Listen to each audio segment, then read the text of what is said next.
everyone, it's a first alert weather day for our Thursday as well as Friday as we continue to watch for an increasing flood threat across our area.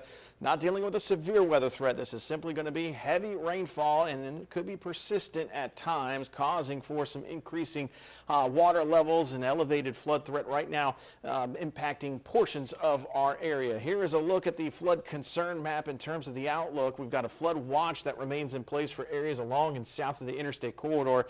That is outlined here in this brighter shade of green. That is until 7 a.m. Notice that we have flash flood warning for Metro Baton Rouge until 2:30 with a threat tag of considerable, so they are expecting the possibility of seeing some residential and commercial property impacts. So here is Futurecast. Got a band of heavy rainfall moving through right now. We could have a few more additional bands kind of make their way through the metro area as we work through the afternoon, but probably more so of a threat for heavier rainfall as we go deeper into the day south along our coastal parishes where persistent rain is expected to take place.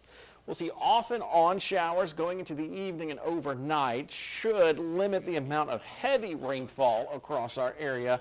But you'll notice as we'll see these pockets of heavy rainfall continue to become more numerous as we go into the day on Friday. Now, right now, Futurecast highlighting majority for eastern and southeastern sections of our viewing area, northwest corner of our viewing area may get a break from the heavier rainfall for tomorrow, but it's really going to be impactful closer to the coast and more so for New Orleans than, say, Metro Baton Rouge, but still for us to keep an eye on. Once we get into Saturday, we drop the first alert weather days because improving weather conditions as a cold front makes its way through. So the amount of rainfall on top of what we've already seen, you see the numbers going lower as you go west and northwest of Baton Rouge. Then they go higher as you go east and southeast of Baton Rouge. So we've got these pockets here of 4, 5, 6, even 7+ inches of rain. So that is certainly going to cause some issues. And then along the coast where we have the persistency issue, we could see multiple inches of rainfall in those locations. So bottom line, be prepared for the potential of some flash flood threats across our area. Here's some suggestions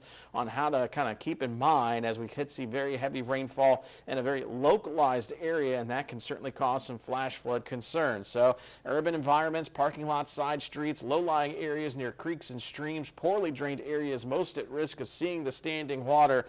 Don't be like this car. If you encounter a flooded roadway, you could get pushed out of the way because we're talking about 1 foot of water that can move a car, 2 feet of water can move an SUV or a truck. So it's always best to turn around and find another way. And if you have a road closed sign, high water sign, do not try and move it. Do not try and drive around it. So again, we're really highlighting a threat for street flooding, but certainly residential and commercial property on a very localized level could also see some impacts as we make our way through today as well as for tomorrow.